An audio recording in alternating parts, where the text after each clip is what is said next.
Genesis chapter 19. The two angels arrived at Sodom in the evening, and Lot was sitting in the gateway of the city. When he saw them, he got up to meet them and bowed down with his face to the ground.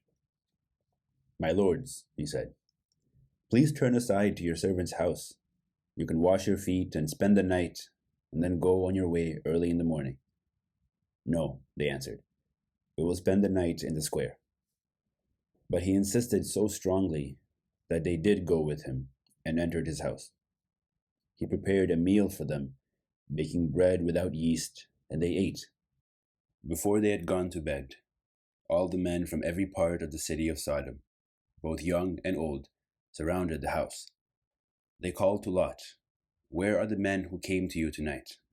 Bring them out so that we can know them."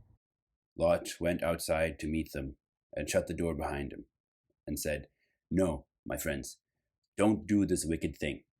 Look, I have two daughters who have never slept with a man. Let me bring them out to you, and you can do whatever you like with them. But don't do anything to these men, for they have come under the protection of my roof." "Get out of our way," they replied. "This fellow came here as a foreigner, and now he wants to play the judge. We'll treat you worse than them." They kept bringing pressure on Lot and moved forward to break down the door. But the men inside reached out and pulled Lot back into the house and shut the door. Then they struck the men who were at the door of the house, young and old, with blindness, so that they could not find the door. The two men said to Lot, "Do you have anyone else here, sons-in-law, sons or daughters, or anyone else in the city who belongs to you? Get them out of here, because we are going to destroy this place. The outcry to the Lord against its people is so great that he has sent us to destroy it." So Lot went out and spoke to his sons-in-law, who were pledged to marry his daughters. He said, "Hurry and get out of this place, because the Lord is about to destroy the city." But his sons-in-law thought he was joking. With the coming of dawn, the angels urged Lot, saying, "Hurry, take your wife and your daughters who are here, or you will be swept away with the city when it's punished." When he hesitated, the man grasped his hands, and the hands of his wife and of his two daughters, and led them safely out of the city, for the Lord was merciful to them. As soon as they had brought them out, one of them said, "Flee for your lives. Don't look back, and don't stop anywhere in the plain. Flee to the mountains, or you will be swept away." But Lot said to them, "No, my lords, please. Your servant has found favor in your eyes, and you have shown great kindness to me in sparing my life. But I can't flee to the mountains. This disaster will overtake me, and I'll die. Look, here is a town near enough to run to, and it is small. Let me flee to it. It is very small, isn't it? Then my life will be spared." He said to them, "Very well, I grant this request to you. I will not overthrow the town you speak of, but flee there quickly, because I cannot do anything until you reach it." That is why the town was called Zoar. By the time Lot reached Zoar, the sun had risen over the land. Then the Lord rained down burning sulfur on Sodom and Gomorrah from the Lord out of the heavens.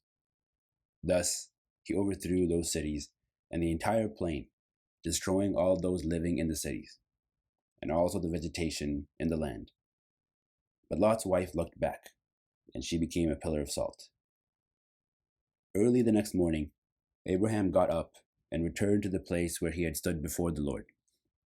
He looked down towards Sodom and Gomorrah, towards the land of the plain, and he saw dense smoke rising from the land, like smoke from a furnace. So when God destroyed the cities of the plain, he remembered Abraham, and he brought Lot out of the catastrophe that overthrew the cities where Lot had lived.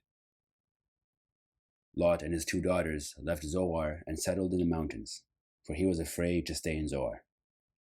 He and his two daughters lived in a cave. One day, the older daughter said to the younger, "Our father is old, and there is no man around here to give us children, as is the custom all over the land. Let's get our father to drink wine and then sleep with him, and preserve our family line through our father." That night, they got their father to drink wine, and the older daughter went in and slept with him. he was not aware of it when she lay down or when she got up. The next day, the older daughter said to the younger, "Last night I slept with my father. Let's get him to drink wine again tonight, and you go in and sleep with him, so we can preserve our family line through our father." So they got their father to drink wine that night also, and the younger daughter went in and slept with him. Again, he was not aware of it when she lay down or when she got up. So both of Lot's daughters became pregnant by their father. The older daughter had a son, and she named him Moab. He is the father of the Moabites of today. The younger daughter also had a son, and she named him Ben-Ami.